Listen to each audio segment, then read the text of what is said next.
दोस्तों, क्या आप जानते हैं कि म्यूचुअल फंड के अंदर लार्ज कैप, मिड कैप और स्मॉल कैप कंपनीज क्या होती है?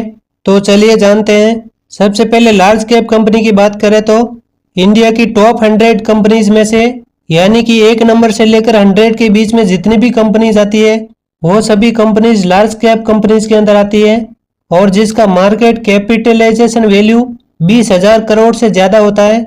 यह कंपनियां बड़ी कंपनियां होती है और अगर आप इसके रिस्क और रिटर्न की बात करें तो इसके अंदर लो रिस्क रहता है और जहां पर लो रिस्क रहता है वहां पर रिटर्न भी लो ही मिलता है, यानी कि लो रिस्क लो रिटर्न।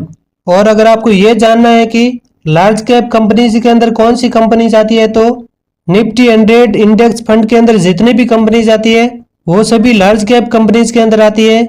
अभी बात करते हैं मिड कैप कंपनी के बारे में।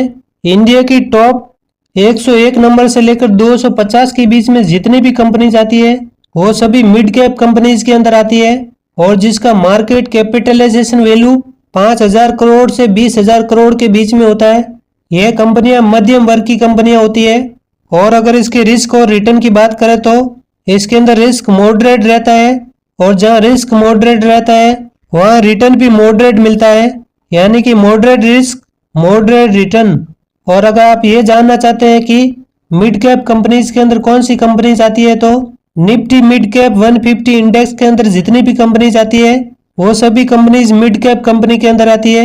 अभी बात करते हैं स्मॉल कैप कंपनीज की तो इंडिया की टॉप 251 नंबर से 500 के बीच में जितनी भी कंपनीज आती है वो सभी कंपनीज स्मॉल कैप कंपनीज के अंदर आती है और जिसका मार्केट कैपिटलाइजेशन वैल्यू 5,000 करोड़ से कम होता है। यह छोटी कंपनियां होती है और अगर इसके रिस्क और रिटर्न की बात करें तो इसका रिस्क हाई रहता है और जहां पर हाई रिस्क रहता है वहां पर रिटर्न भी हाई मिलता है। और दोस्तों, अगर आप ये जानना चाहते हैं कि स्मॉल कैप कंपनीज के अंदर कौन सी कंपनीज आती है तो निफ्टी स्मॉल कैप 250 इंडेक्स के अंदर जितनी भी कंपनीज आती है वो सभी स्मॉल कैप कंपनीज के अंदर आती है। थैंक यू दोस्तों। इसी तरह की हेल्पफुल वीडियो देखने के लिए मेरे चैनल जगदीश जाखड़ मोटिवेशनल को सब्सक्राइब करके सपोर्ट जरूर करें।